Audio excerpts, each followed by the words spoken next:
Assalamualaikum warahmatullahi wabarakatuh. Oke, kami dari kelompok 1 akan menyajikan sebuah podcast yang berisi edukasi maupun motivasi yang mungkin saja bisa menambah wawasan kalian terhadap dunia ini. Betul sekali. Tapi sebelum itu kita akan memperkenalkan diri dulu. Oke, nama saya sendiri adalah Ahmad Amzal Maulana, biasa dipanggil Aan. Dan saya Andi Nurkoldi Anissa, biasa dipanggil Nuni, yang akan memandu podcast kita pada kali ini. Oke, betul sekali. Kanuni, Ya. aku mau nanya nih, apa sih efikasi diri itu? Efikasi diri itu sepemahaman saya adalah bagaimana kepercayaan kita itu terhadap kemampuan kita sendiri. Tapi itu bukan sebuah istilah, namun sebuah proses di mana efikasi diri itu akan naik sewaktu-waktu dan akan turun sewaktu-waktu. Oh gitu, tapi aku masih belum ngerti apa itu efikasi diri. Oke, biar tidak berlama-lama lagi, bagaimana kalau kita dengarkan saja kasusnya supaya Aan ini mengerti. Oke, cus kita dengarkan kasusnya seperti apa. Ayo. Mila adalah seorang karyawan swasta yang sangat telaten, supel, disiplin, mudah beradaptasi, dan benar-benar sangat kompeten di tempat kerjanya. Walaupun sudah bekerja, ia tetap memiliki keinginan besar untuk melanjutkan pendidikannya ke jenjang S1. Hal ini telah ia rencanakan dengan matang dengan mengisikan gaji yang diperoleh dari hasil kerjanya. 2 tahun berlalu, Mila mendaftar untuk lanjut kuliah. Tiba-tiba, Tuhan memiliki rencana lain untuk hidupnya. Mila yang sedang mengendarai sepeda motor dengan adiknya mengalami kecelakaan. Atas peristiwa itu, adiknya meninggal dunia. Sehingga ia mengalami cacat dan salah satu tulang ampul kakinya hancur yang mengharuskan kakinya diamputasi. Peristiwa ini membuat Mila benar-benar putus asa, depresi, trauma, bahkan tidak ingin hidup lagi. Yang terpikir di benak Mila adalah ketidakadilan Tuhan terhadap dirinya yang mengakibatkan dirinya kehilangan seorang adik, hidup dengan keadaan cacat, berhenti bekerja, bahkan orang yang terkasih juga meninggalkan dirinya. Mila benar-benar dalam keterpurukan yang membuatnya berhujat dalam hatinya bahwa Tuhan tidak adil. Itulah tadi storytelling yang telah diutarakan oleh kelompok kami. Nah, di depan kita ini sekarang ada bintang tamu yang sangat luar biasa. Betul sekali. Jadi kita kehadiran bintang tamu tentunya yang punya insight lebih tinggi lagi daripada kita. Mungkin bisa dibahas satu-satu, tapi sebelum itu kita akan memperkenalkan diri dulu. Siapa sih bintang tamu kita ini? Betul sekali kami. Oke. Ada bintang tamu pertama kita? Ya, makasih. Saya Wahyuni. Biasa dipanggil siapa, Kak? Cukup dipanggil Kak Uni saja. Oh, Kak Uni, betul Oke. sekali. Dan ada bintang tamu kedua kita? Perkenalkan, saya Nurnisa SH, bisa dipanggil Kak Nisa. Oke, berarti ada Kak Uni, ada Kak Nisa. Dan bintang tamu ketiga kita ada? Perkenalkan, saya Andi Kadra Tunisa Ramadan Anwar, biasa dipanggil Nisa Kadra atau Kadra. Kak Kadra. Oke, betul sekali. Dan yang terakhir, Bisa dipanggil Mulyani, Kak Mulyani. Kak Mulyani. Betul sekali. Berarti kita kehadiran 4 bintang tamu. Yang pertama ada Kak Uni, ada Kak Nisa, dan ada Kak Kadra, dan juga ada Kak Mulyani. Mulyani. Oke, tanpa berlama-lama lagi, kita masuk saja ke pertanyaannya. Ya, kita akan membedah kasus yang tadi sudah dibacakan oleh kelompok kami. Betul sekali, kita akan bedah secara kupas tuntas dan jelas. Asik. Oke, mulai. Pertanyaan yang pertama adalah, jika kalian berada di posisi Mila, apa yang akan kalian lakukan? Oke, bisa dimulai dulu dari Kak Uni. Kalau saya berada di posisi Mila, jelaslah yang namanya kecelakaan seperti itu yang efeknya menyebabkan harus kehilangan kaki, dan kondisinya dia cewek ya, pastilah sangat terpukul, larut dalam kesedihan, dan apa ya, pokoknya terpuruk lah. Apalagi Mila harus kehilangan seorang adik, jelas akan membuatnya semakin terpuruk. Ditambah lagi entah apa dengan kondisi orang-orang di dekatnya ya dengan keadaan ini, dan untuk sebagai Mila benar-benar saya nggak bisa bayangkan kalau itu diri saya seperti itu. Oke, baik. Mungkin itu adalah penjelasan dari Kak Uli. Bagaimana kalau kita lempar ke bintang tamu selanjutnya? Betul sekali. Ada Kak Isa, silakan. Kalau dari saya sendiri mungkin pasti terpuruk, namun di situ saya coba berpikir kembali, mungkin dalam hidup ini ada yang namanya ujian. Bagaimana kita bisa mengatasi ujian itu, gimana kita mengambil pengalaman di masa lalu dan coba bangkit ke arah masa depan. Itu Kak. Oke, penjelasan yang sangat baik sekali. Oke, sekarang kita lanjut lagi ke Kak Kadra. Kak Kadra, bagaimana tanggapannya? Benar sekali. Kalau saya sependapat dengan Kak Nini, bisa karena setiap kesedihan pasti ada masanya kita bahagia. Jadi kita tidak boleh terlalu berlarut dalam kesedihan. Kita harus berpikir positif. Kita harus bilang ke diri bahwa setelah sedih ini pasti ada hikmah di balik semuanya.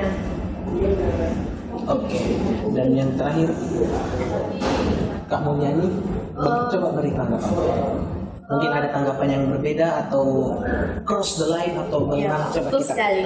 Coba kita dengarkan penjelasannya. Kalau dari pendapat saya sih, saya lebih pro ke Kak Yun, karena kan kalau diposisikan ke diri kita yang tiba-tiba terkena masalah, tiba-tiba terkena bencana, kan pastinya shock awalnya kan.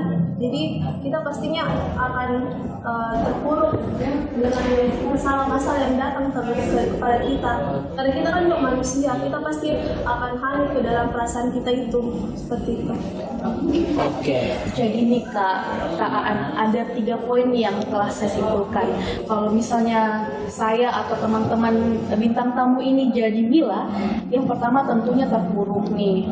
Terus yang kedua, pasti kita akan berusaha untuk mencoba bangkit kembali dan coba untuk mengambil hikmah atas kejadian tersebut. Oke. Tapi saya ada satu pertanyaan yang terpikir di pikiran saya, bahwa saya ingin menanyakan ke empat bintang tamu yang hadir pada hari ini. Saya punya pertanyaan. Apakah kalian, jika kalian di posisi Mila, apakah kalian akan menyalahkan Tuhan atau tidak? Kalau iya, apa alasannya? Kalau tidak, apa alasannya? Betul sekali. Mungkin dari beberapa bintang tamu ini kita yang menjawab pertama. Kalau saya sih pribadi, kalau saya ada di posisi Mila, yang mana kejadian yang saya dapat ini bertubi-tubi ya. Jelas untuk urusan dengan Tuhan, pastilah saya menghujat Tuhan. Saya anggap Tuhan tidak adil. Kenapa harus adik saya yang hilang? Kenapa harus adik saya yang meninggal pada musibah itu? Kenapa tidak saya saja? Kenapa Tuhan berikan ini yang tidak mengambil nyawa saya dan harus memberikan dengan kecacatan saya? Seperti itu. Mungkin dari Nisa ada tanggapan lain lagi? Kalau dari saya sendiri, mungkin untuk menghujat Tuhan bahwa Tuhan itu tidak adil, itu merupakan salah satu bentuk kurangnya rasa syukur kita atas Tuhan. Di mana di setiap cobaan itu pasti ada yang namanya jatuh bangun. Nah, maksudnya di sini Setelah kebahagiaan kita lalu didatangkan pada suatu masalah dan situ kita kurang bersyukur. Sedangkan banyak bahagia yang selama ini Tuhan berikan, lantas mengapa kita masih menghujat Tuhan bahwa Tuhan itu tidak adil? Sedangkan batas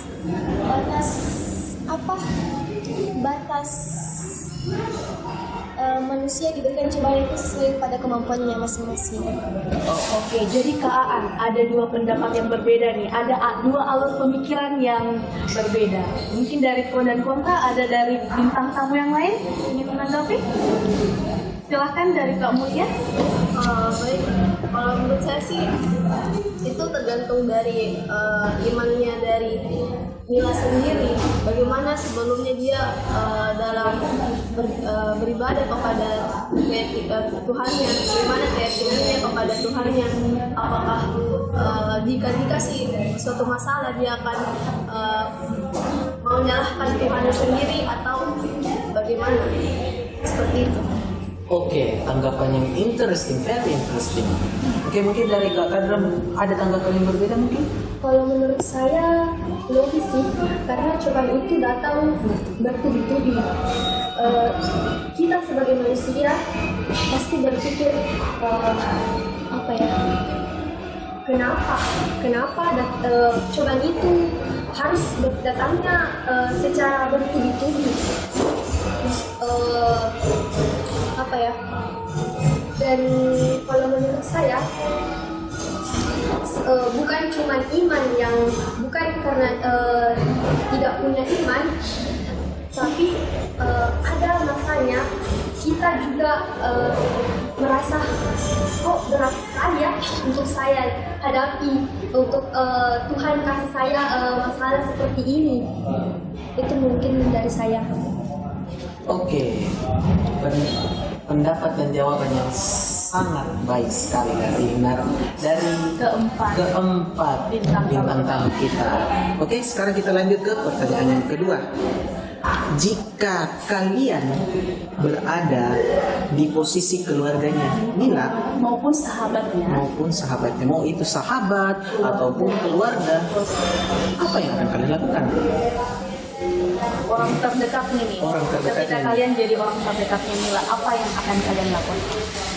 Oke, mungkin bisa dari Kak Kadra dulu deh. Kalau menurut saya tidak mau langsung bilang sabar ya, karena ini kasusnya sangat berat menurut saya. Mungkin pertama-tama yang saya akan lakukan mendengar, kemudian saya tidak mau juga bilang sabar ya, karena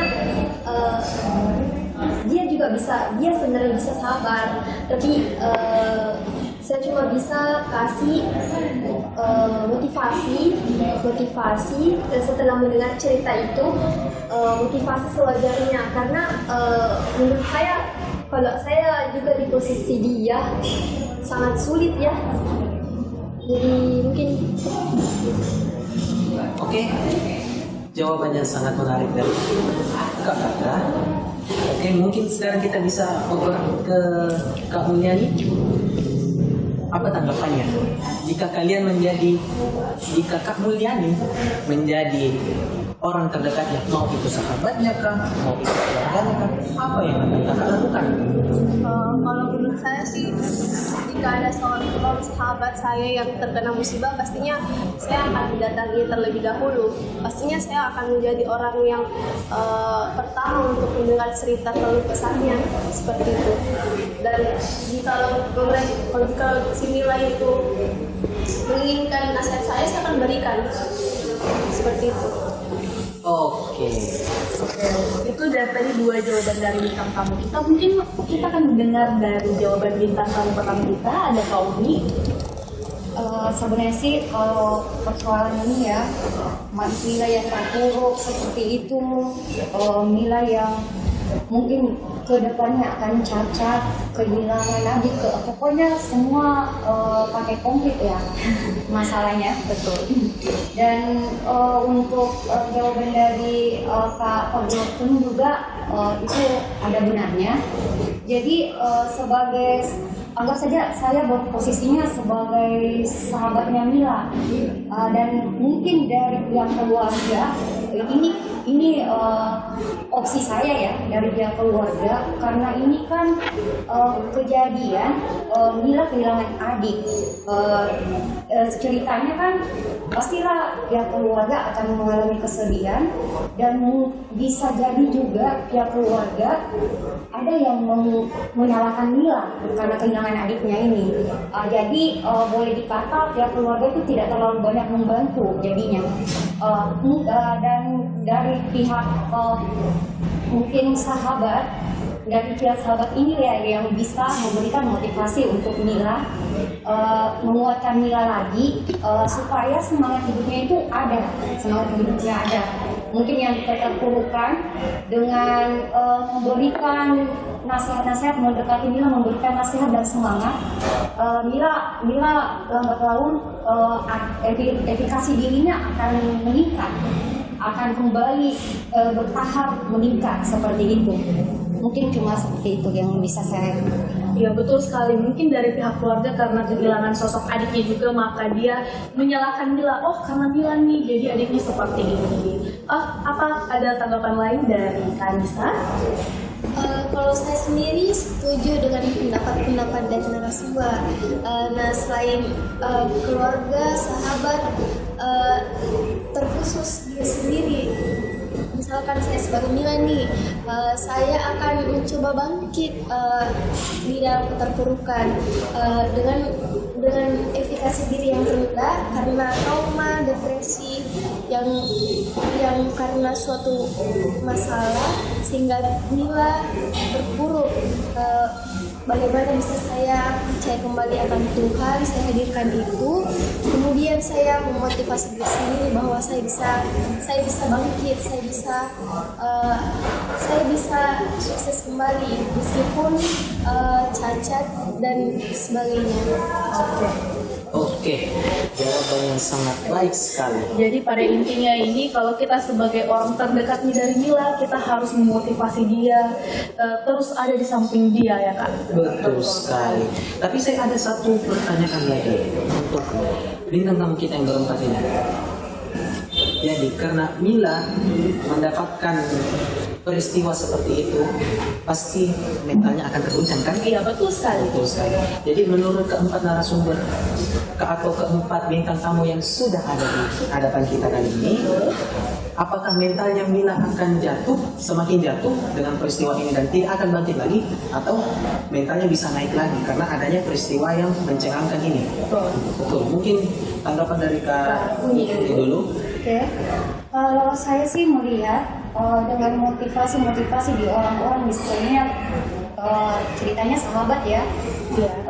Saya yakin dengan Mila yang boleh dikata orangnya kan dari awal dia kompeten dan rajin ulet, dan saya yakin dia akan bisa bangkit kembali dan berusaha melawan segala keterpurukannya dengan mencoba dari tahap penyembuhannya sendiri, dan mencoba juga meyakinkan dirinya kalau dengan dia yakin sepenuhnya itu dia akan segera pulih kembali dan kembali lagi bisa bekerja walaupun kondisinya tidak senormal kemarin, karena keyakinan kalau dia kompeten dan akan mudah mendapatkan pekerjaan walau tidak senormal orang-orang kemarin, dirinya kemarin. Begitupun nantinya untuk urusan lanjut kuliah, keinginan terbesarnya itu pasti akan dia raih bila mana sudah mulai mendapatkan pekerjaan lain seperti itu. Oke, mungkin ada tanggapan yang berbeda dari Kakak Nisa. Coba Kakak Nisa coba terangkan saya. Enlighten me. Apakah mentalnya si Mila ini akan terganggu dengan peristiwa itu, atau justru dengan peristiwa itu malah akan semakin meningkatkan motivasi dari Mila itu sendiri? Coba jelaskan kepada saya dari Kakak Nisa. Kalau saya sendiri, menurut saya pastinya mental Mila terganggu. Namun hidup ini terus berjalan ke depan. Mungkin ada suatu waktu, misalkan 1 tahun, 2 tahun Mila terpuruk, namun pada tahun ketiga dia kembali bangkit semangatnya dari dorongan teman-teman dan keluarganya.